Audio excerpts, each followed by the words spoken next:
Hi, my name is Sana and welcome to Let's Ignite. And in today's video, I want to talk about Celeb X in the City and how reality TV stars are forced to always be reality TV stars. Every time I saw the trailer for Celeb X in the City, I was like, this is basically Love Island in London, because the main people they're pushing on the show in the trailer are Amy, Megan and Michael, who are all from 2018-2019 Love Island. So this is basically the COVID alternative version of X on the Beach, Celebrity X on the Beach, because they can't have large groups of people together, nor can they really leave the country. So these celebrities go on a blind date, and then during that date the ex pops up unbeknownst to them, and they have to decide whether they go with their ex or with their blind date. There are 2 episodes out right now and neither of them are particularly good. In episode 1, Megan from Love Island and Gatsby from Towie both go on their blind dates. At the beginning, Megan says during like her intro that people always seem to assume she can't hold on to a relationship because she's always tabloided with different people, and I get that to an extent because the tabloids, for their best interest, will make something out of nothing. Her being seen with any guy will start relationship rumours.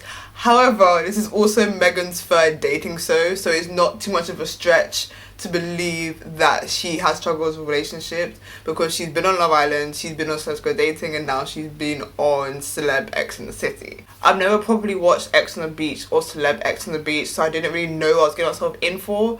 I did assume that the celebs will just date other celebs, but they are dating like regular people, I guess, because Gatsby goes on a date with a debt collector, for example. The main thing I didn't like about the show was how like rigid and fake all the reactions seemed to be, or how when they were talking in the confessionals, everything just seemed so like rigid and awkward and a little bit cringy, especially when they brought out like the tablet of terror or the X turned up, because like, dude, this is what you signed up for. Like, you knew this bit was coming, but apparently they didn't know this bit was coming. When promoting the show on Instagram, Amy Hart put in her caption that she thought she was going on a show called City Dates, so they didn't know what they were getting themselves in for. But I still don't understand why all of their reactions seem to be so staged and were very uncomfortable to watch. I think it would have been cool if they let us know in the beginning what type of show the celebs thought they were going on to versus what Celeb X in the City actually is. Despite the show's title though, most of the exes weren't exes. They're like people they kind of flirted with or went on a date with. They weren't real relationships. George and Megan never dated, neither did Nabila and Michael, neither really did Summer and Gatsby because they only went on one date. One good thing though about the exes is that they come onto the show with the same vim and energy that people on Castle and More are supposed to have, because they really come in with a strut and make a statement, and the person they're coming to see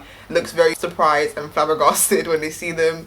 Michael was very flustered the moment Nabila came into the room, as was Gatsby. Gatsby went through a lot. He was sweating for the entire time because he had 2 exes pop up. At the end of his last date, both his date and his ex were both getting at him. I very much enjoy how instinctually women support women, because even in the 2nd episode, Jordan takes time to explain to Michael what Nabila's perspective could be, because she does end up getting quite emotional, and she doesn't have to do that. She doesn't know Nabila for shit. Like, she could have just like carried on her date. And even Summer and Rebecca ended up becoming friends after this. I do think though, because they can't have large groups of people in a house together or people going on multiple dates, I think a lot of people are going to just end up choosing their exes because you know them more, there's better history there, because you're being asked to compare one brief date, one date that you didn't even get to have in its full entirety uninterrupted, compared to months of history, months of a relationship with a person. It would be very easy just to pick your ex. Like, Amy even said that she went with her ex because there's history there, because there's already a connection,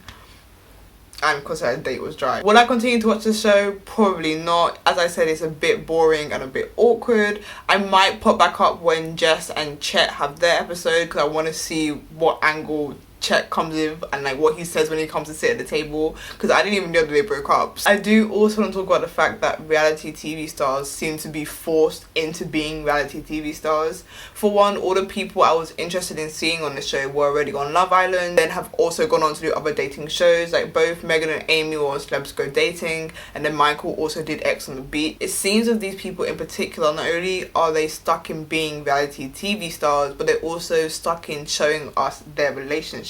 That's the way we met them from Love Island, and it seems to be the only context that we care about them right now, because like even Amy has a YouTube channel, but that hasn't got as many views as you would expect, especially views compared to how many people she has on Instagram. we seem to only care about them in regards to their relationship, and that seems to be the only way they can stay in the public eye. Also, we do generally care about celebrity relationships way too much. There's also the fact that once they're in the public eye, they kind of have to stay in the public eye. I find it hard to believe that people who go on reality TV shows these days aren't trying to gain some sort of fame from it. But despite my cynicism, there are still people who go on these reality TV shows generally looking for love, and whether they get love or not, their lives are kind of changed forever, and they are forcibly made influencers, made public figures, made reality TV stars. Because of this, their lives are changed forever and they can't go back to living a normal life no matter how much they want to. Even the least popular person on the show will gain thousands of followers. Meghan has said to the Daily Mail, because of the attention on her, she's unable to go and get a normal job, and that is part of the reason that she restarted her OnlyFans during lockdown. You see with actors all the time who maybe child stars and like grew up, or they had one hit movie, that people always do where are they now. These people get judged or looked down upon for having a regular job when people saw them as this big megastar. The sad thing is, whether they want the attention or not, it's difficult for them to keep the attention for an extended period of time, especially with people on popular shows like Love Island, because there's always going to be another cast of Love Islanders who are going to take our attention. You also lose the rush of the summer and the rush of being on a show that everybody's talking about. Contestants from Love Island and shows like this